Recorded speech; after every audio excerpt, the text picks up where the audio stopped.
program studi akuntansi dengan NIM 251011201303. Nah, pada pertemuan kali ini saya akan membahas atau mempresentasikan mata kuliah pengantar manajemen dan bisnis di pertemuan 1 dan 15. Nah, yang pertama saya akan membahas di pertemuan 1 yaitu tentang konsep dasar dan perkembangan manajemen. Nah, materi ini akan menjadi fondasi penting karena hampir semua bidang baik bisnis, pendidikan, pemerintahan maupun organisasi sosial tidak bisa berjalan tanpa manajemen yang baik.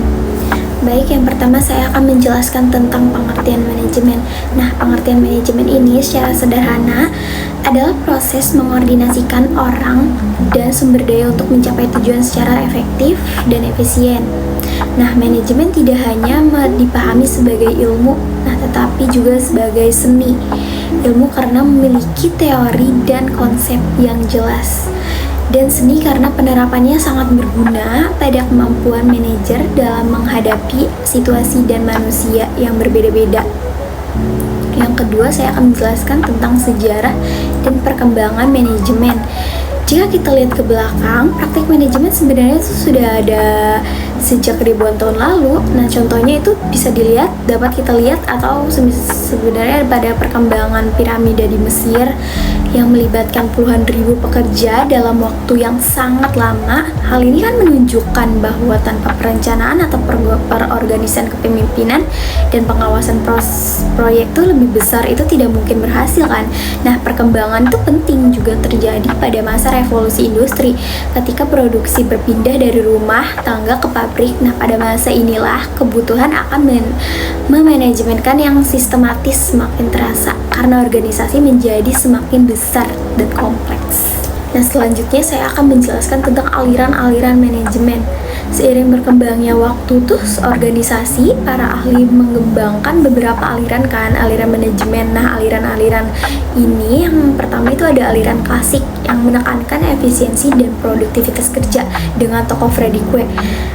Nah, Taylor yang fokus pada cara kerja paling efisien, namun aliran ini kurang memperhatikan aspek manusianya. Nah, selanjutnya itu ada aliran perilaku yang melihatkan pekerja sebagai manusia yang memiliki perasaan, motivasi dengan tokoh Elton Mayo yang menunjukkan bahwa perhatian terhadap karyawan dapat meningkatkan kinerja.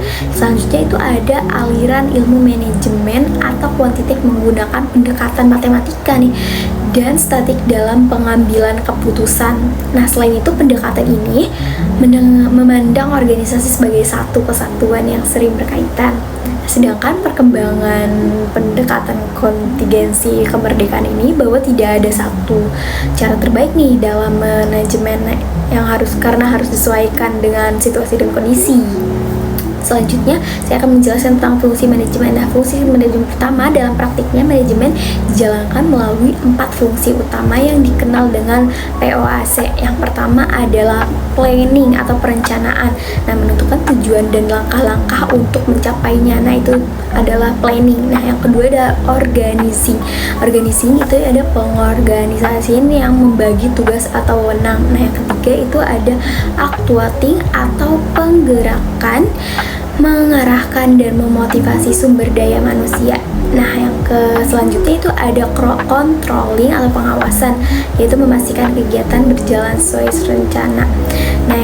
Nah, keempat fungsi ini saling berkaitan dan tidak bisa dipisahkan ya guys. Nah, dalam manajemen ini kan ada tingkatan manajer. Nah, tingkatan manajer dalam organisasi ini kan terdapat 3 tingkatan manajer.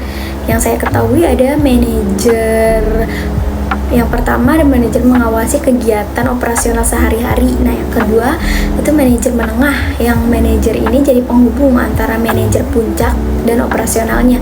Yang terakhir itu ada manajer puncaknya sendiri yang bertanggung jawab atas strategi dan arah organisasi secara keseluruhan. Sini juga ada peran dan tanggung jawab manajer. Nah, peran dan tanggung jawab manajer itu kan seorang manajer memiliki peran penting. Nah, antara lain itu adalah sebagai pemimpin yang pastinya. Nah, kedua itu sebagai pengelola informasi, ketiga sebagai pengambil keputusan. Nah, manajer juga bertanggung jawab ya guys atas pencapaian suatu organisasi melalui kerja sama dengan tim dan pemimpinnya. Baik, di sini saya akan melanjutkan atau mempresentasikan materi tentang kewirausahaan dan usaha kecil pada pertemuan ke-15 ini. Nah, materi ini akan membahas konsep dasar kewirausahaannya nih. Nah, proses kewirausahaan usaha kecil atau hingga lingkungan usaha yang mempengaruhi keberlangsungan bisnis. Baik, langsung aja. Yang pertama yaitu ada pengertian kewirausahaan dan usaha kecil. Nah, yang pertama ini kita mulai dari kewirausahaan secara umumnya. Nah, secara umum kewirausahaan itu dapat diartikan sebagai kemampuan seseorang dalam menciptakan dan mengembangkan usaha dengan memanfaatkan peluang, kreativitas, serta inovasi, disertai dengan keberanian mengambil resiko yang telah diperhitungkannya. Yang kedua itu ada proses kewirausahaan. Nah, berikutnya adalah proses kewirausahaan ya guys. Proses kewirausahaan ini merupakan rangkaian atau kegiatan yang dilakukan seseorang wirausaha, dimulai dari menemukan peluang, mengembangkan ide, hingga menjalankan dan mengelola usaha. Secara umum juga nih, proses kewirausahaan itu dimulai dari yang pertama itu ada mengidentifikasi dan mengevaluasi peluang usaha. Yang kedua itu menyusun rencana bisnis. Yang ketiga ada menentukan serta mengelola sumber daya. Nah, yang keempat itu dalam perkembangannya proses kewirausahaan itu dapat melalui tahapan intasi, yaitu kan meniru usaha yang ada, kemudian mengembangkan dan akhirnya penciptaan. Nah, yaitu menciptakan inovasi baru yang berbeda dari yang lain. Baik, yang selanjutnya itu kan ada bentuk ciri-ciri usaha kecil. Nah, usaha kecil kan memiliki beberapa bentuk nih, diantaranya yang pertama ada usaha untuk memenuhi kebutuhan hidup sehari-hari, seperti pedagang kaki lima yang biasanya kalian suka beli di Blok M atau di sekitaran di depan Unpam. Terus ada usaha pengrajin, usaha kecil yang sudah memiliki jiwa kewirausahaannya dan mampu berkembang. Ada usaha kecil yang berpotensi tumbuh menjadi lebih besar. Nah, sedangkan ciri-ciri usaha kecil itu juga ada nih, antara lain kan ada skala usaha relatif kecil, modal terbatas, dan pengelolaan usaha yang masih sederhana. Nah, biasanya kan dikelola langsung oleh pemilik. Terus jumlah tenaga kerjanya juga sedikit. Terus keuangan dan kelemahannya juga usahanya kecil. Nah, usaha kecil ini juga kan memiliki beberapa keuntungannya juga nih guys. Nah, antara lain itu lebih fleksibel dan mudah beradaptasi dengan perubahan. Terus padat karya sehingga mampu menyerap dengan tenaga kerja. Nah, memiliki keahlian khusus yang khas. Terus yang selanjutnya tuh ada produk yang seringkali bernilai lokal dan budaya.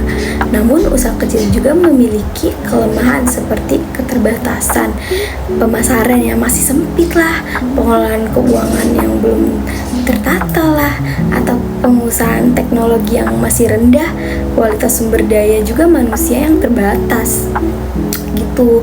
Nah, ke lingkungan usaha terakhir tuh kita membuat lingkungan usaha adalah semua faktor itu kan di luar perusahaan yang dapat mempengaruhi kegiatan bisnis. Nah, seperti pemerintah, pesaing, pelanggan, kondisi ekonomi, teknologi, dan tren pasar. Lingkungan usaha juga kan yang sehat tuh kan memiliki ciri-cirinya juga kan. Nah, ciri-cirinya juga bersifat dinamis atau selalu berkembang. Selanjutnya ada kompleks karena melibatkan banyak pihak. Terus terbuka terhadap berbagai sudut pandang. Terus pelaku usaha juga yang harus menyesuaikan diri dengan lingkungan agar usahanya tuh dapat bertahan atau berkembang yang lebih maju, pesat gitu. Oke, baik. Nah, berikut penjelasan saya tadi dari pertemuan 1 dan pertemuan 15 itu.